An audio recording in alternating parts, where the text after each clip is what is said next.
Pessoal da torcida tricolor, o São Paulo veio a Pacaembu, mando de campo para enfrentar o Guarani. O Ale Gisbrecht, dos Jogos SPFC, falou: o São Paulo não perdia do Guarani desde 1997. Mas hoje conseguiu quebrar mais esse tabu, dos inúmeros tabus que vem quebrando nesses últimos 10 anos. Nesses últimos 10 anos de repetidos fracassos. E mais uma vez o São Paulo mostra que o planejamento é pífio. O planejamento sofre muita pressão para querer mostrar resultados. É um planejamento burro. A gente falou, é começo de temporada. Para quem pega o trabalho nosso aí, na última live do ano passado, eu e o Gabriel falamos: o São Paulo tem que começar o Campeonato Paulista usando a base, usando a molecada, preparar e treinar os jogadores. Mas não, vamos colocar os titulares. Pior do que isso, vamos para a Florida Cup, vamos viajar para os Estados Unidos enquanto não estamos classificados para a fase de grupo da Libertadores. E pior ainda, o São Paulo tem uma previsão financeira de chegar às quartas de final. Então vai ter que enfrentar o Talleres, que provavelmente é uma equipe muito mais qualificada que o Guarani, e vai ter que mostrar um resultado, vai ter que mostrar um futebol que não mostrou até agora. Aí a gente fala de planejamento. O Everton sentiu um desconforto muscular na última partida. O cara tem um histórico de lesão. Foi titular, jogou os 90 minutos e ainda o São Paulo perdeu jogador, ficou com um a menos porque o Lisieiro se machucou e o São Paulo já tinha feito as 3 substituições. Veja que a gente tomou o gol com 30 segundos de jogo numa falha do Lisieiro. Então a situação já estava muito complicada. O Jardine tinha tirado o Anderson Martins e ficando apenas com um zagueiro, com Arboleda. A gente ficou com um zagueiro.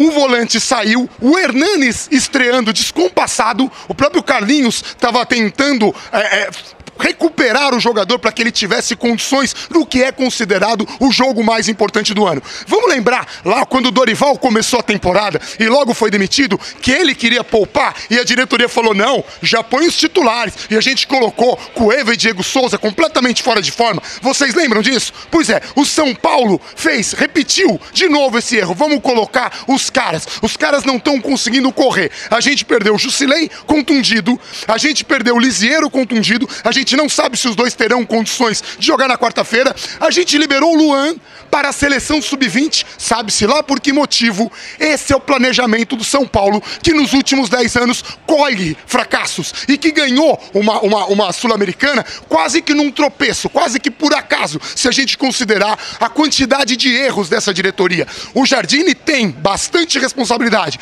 Primeiro, escala 2 laterais que não têm capacidade de marcação. Nem Bruno Pérez, nem Reinaldo marcam bem. Reinaldo tomou umas 200 bolas nas costas. Ele tem um poderio ofensivo, consegue chegar, tudo bem. Mas hoje o que a gente viu foi o São Paulo só com chuveirinho. Sem nenhuma infiltração, sem nenhuma inteligência. E isso, utilizando o Pablo, utilizando o Hernanes, estreando, né? O Hernanes, então...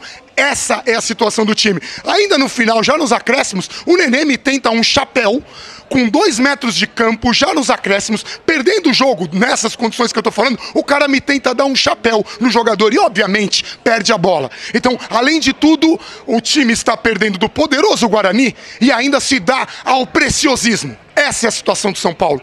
O que vai acontecer no futuro não dá para prever. A gente não tem a menor ideia, porque o São Paulo é um time completamente sem rumo. E esses problemas do São Paulo vêm de cima, não apenas do Leco, mas também do Raí, que foi irresponsável em demitir o Aguirre com 5 jogos pro final. O Aguirre tinha muito mais condição de chegar numa fase de Libertadores direto, que salvaria muito dessa situação que a gente está enfrentando agora, do que o Jardine. E o Jardine teria muito menos pressão e talvez pudesse poupar jogadores se tivesse começado esse trabalho esse ano. A pressão é absurda, parte da torcida xingou o presidente aqui, ficou xingando em coro, e a gente sabe que o problema vai muito além do Leco, mas o Leco tem responsabilidade, assim como o Raí tem responsabilidade, assim como o Jardine tem responsabilidade. A escalação do Everton foi irresponsável. O cara sentiu um desconforto, o cara tem histórico de lesão, o cara é um dos jogadores mais importantes dessa equipe, ao lado do Hernanes, que nem tinha que ter ter jogado. O São Paulo tinha que estar jogando com molecada. Tinha que ter jogado com um time misto. E só jogado com os titulares contra o Santos e colocado um ou outro para dar ritmo de jogo. Isso seria um planejamento minimamente inteligente. Mas vamos continuar insistindo nos mesmos erros. Se vocês pegarem aí, eu e o Gabriel, a gente fez uma série de 5 vídeos contando todos os erros administrativos de 2009 para cá. É muita coisa. E muitas dessas coisas o São Paulo continua repetindo e o resultado está aqui em campo. Mais um fracasso, mais um descontentamento e muitas dúvidas para o jogo mais importante do ano contra o Talheres.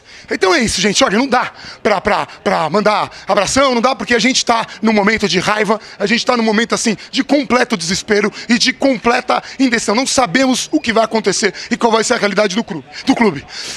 Acompanhe os nossos canais e a gente volta assim que a gente tiver alguma notícia para dar sobre se o Jusilei vai ter ou não condição, se o Liseiro vai ter condição. Então acompanha aí, Twitter, Instagram, enfim. Um abração para todo mundo e até o próximo vídeo.